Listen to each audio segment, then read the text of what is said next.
I started reading Elizabeth Hay's novel His Whole Life on a plane from Portland to Amsterdam. We had left Oregon, were 34,000 feet above Idaho, and shortly flew over Montana before entering the Canadian province of Saskatchewan. On we went towards the enormous Northwest Territories and the vast Hudson Bay. I still felt that I wanted to have some kind of connection to the ground under me in that Delta Airbus 330 and found His Whole Life on my Kindle. It had been there for quite a while. My first book by Elizabeth Hay had been Late Nights on Air, which won the Scotiabank Giller Prize in 2007. One of the few books that I actually want to reread, really. A fascinating exploration about the life of a bunch of characters who live and work in the 1970s in a place called Yellowknife at the Great Slave Lake in the Northwest Territories in northern Canada, 1,000 miles north of the city of Edmonton in the province of Alberta. In the foreword of His Whole Life, Elizabeth Hay explains that the reason for her for writing that novel was the referendum about independence for the mostly French-speaking province of Quebec in 1995. Only 54,288 votes more, or 1.16%, answered no to the question, do you agree that Quebec should become sovereign after having made a formal offer to Canada for a new economic and political partnership? The referendum is present in that novel. It's present actually many times in her book, and it keeps the characters busy thinking about the two alternatives, and sometimes maybe even a little bit too much. But Elizabeth Hay makes much more of her topic than just a novel about a referendum.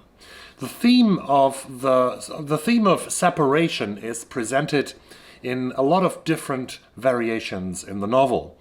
There is Nan who wants to separate from her husband. She doesn't live a very happy life together with George. There is Nan also who separates from her Canadian home so that her son can grow up in New York City, and much more.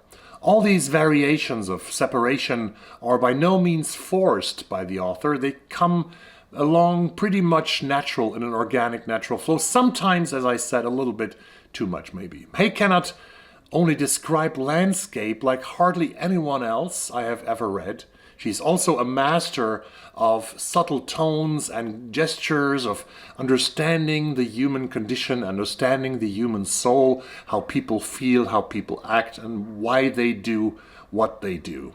So this is really a great author. Nan and her 11-year-old son Jim visit Nan's brother and sister-in-law in Ontario, close to a tiny little place called Snow Road Station. Snow Road Station, which actually, besides said, is the title of Hay's latest novel that was published in 2023.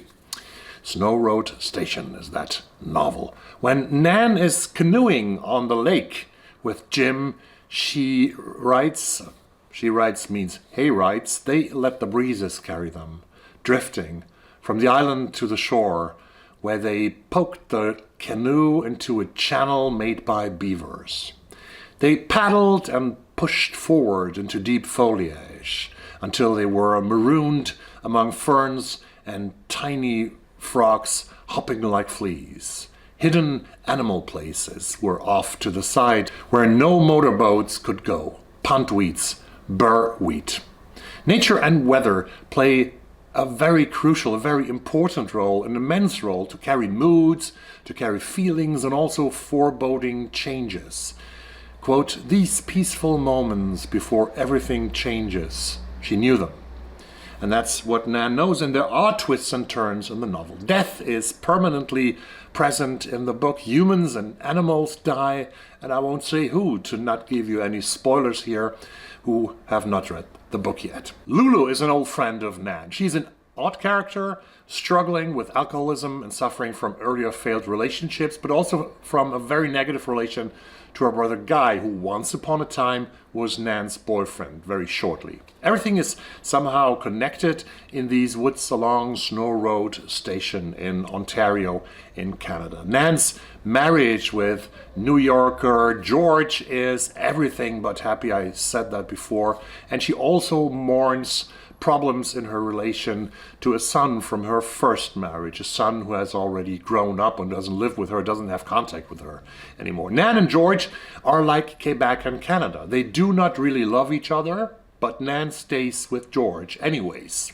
Then her husband discovers a small tumor somewhere here in the cheek, and he decides not to seek treatment for it, which leads to the tumor is growing and growing, but I won't reveal how this ends. It is Elizabeth Hay's great talent of quietly building a world full of nature and humans and animals, and her deep understanding of the human condition, of the human soul, of how her characters are shaped and of how we are, that makes her that astonishing good a writer that she absolutely is, and I think she's a gem for many people outside Canada who haven't yet discovered her.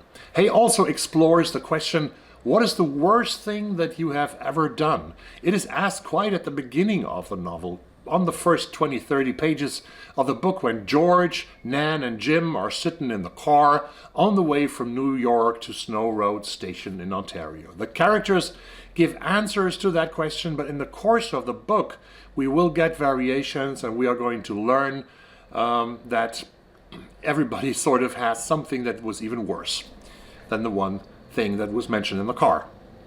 If you prefer books where dramatic changes happen, where characters are brought to the edge of their existence, you should probably not read Elizabeth Hay. The book, his whole life, has twists and turns. Yes, it has. But they come with life, with the normal and the usual life, and its flow, and with the not knowing what tomorrow brings, what is also the fact in our lives. 5 minutes can change your life. Another character-driven book is this, where I appreciated especially Jim and Lulu, and the ever-present Canadian, beautiful Canadian nature of the province of Ontario that Hay is so good in describing. Someone has called Elizabeth Hay's novels gentle, and that is such a simple word, but very descriptive for her writing. Her language is gentle in a way, and there's a genuine feeling of gentleness over this book, certainly a feeling of melancholy about the unstoppable flow of life and about the turns it sometimes can take, but also at times our inability to make the best of our relationships with each other. Hay is gentle to her characters and also to us readers. She's a very gentle writer, that you can say. I cannot wait to get and to read Snow Road Station and all the other works of Elizabeth Hay that I haven't read yet. I will hopefully be able to do that. And I thank you very much for watching this video, and I really recommend both his whole life but also the works of Elizabeth Hay. Get to know this author. You won't regret it. Bye.